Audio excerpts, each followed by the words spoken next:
Doctor, can we talk about cancer a little bit? Various types out there. What are some of the things that you've seen in terms of your patients, and what some of the things that you've been able to do? A better thing to talk about in relationship to, well, I will talk about that, right? A better thing to talk about, however, is the relationship between profits and cancer in the United States. There was a study that was published, I believe it was in 1994.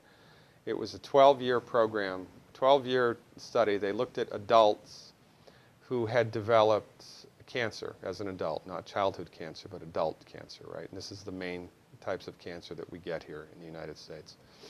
They did a meta-analysis of these people all around the world who developed cancer as adults for 12 years and were treated with chemo. And they looked at the results. And they published the results in the Journal of Clinical Oncology. And the results? 97% of the time, chemotherapy does not work. 97% of the time, it doesn't work. So why is it still used? It's one reason and one reason only: money. If you go to a medical doctor, an MD, with a sinus infection, and that doctor prescribes an antibiotic, he gets no financial kickback. Now, if he prescribes 5,000, of that antibiotic in 1 month, the drug company that makes it might send him to Cancun for a conference, right? Mm-hmm. But he gets no direct remuneration.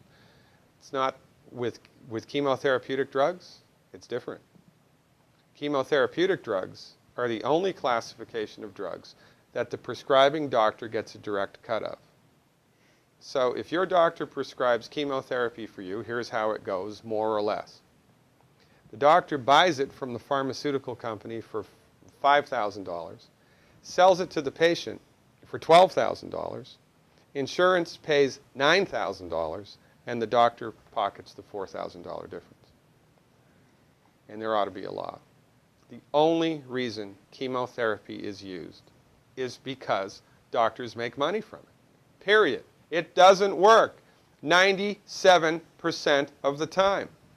If Ford Motor Company made an automobile that exploded 97% of the time, would they still be in business? No.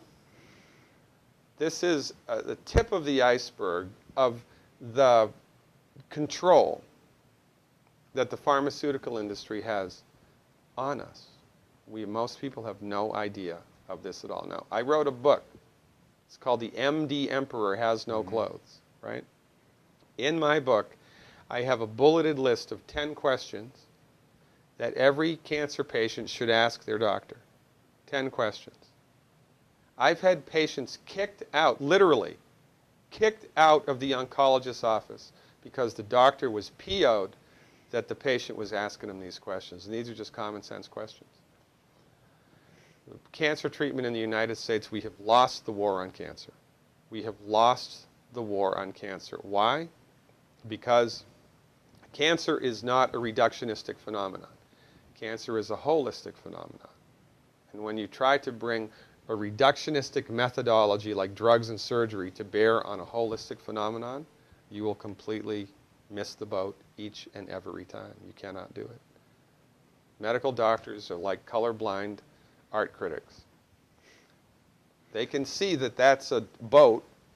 They can see the black and white outline, but they're completely blind to all of the colors and textures that make up the substance of the thing. It's no difference with cancer.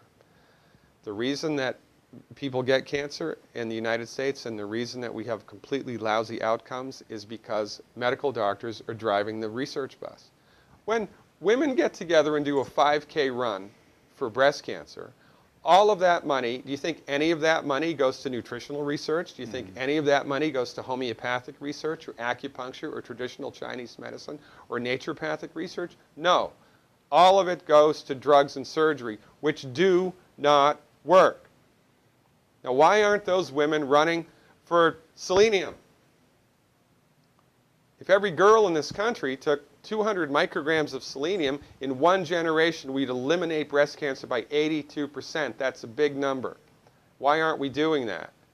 Because medicine in the United States is a for-profit industry, and most people are completely unaware of this, And most people bow down to the altar of MD-directed high-tech medicine at their own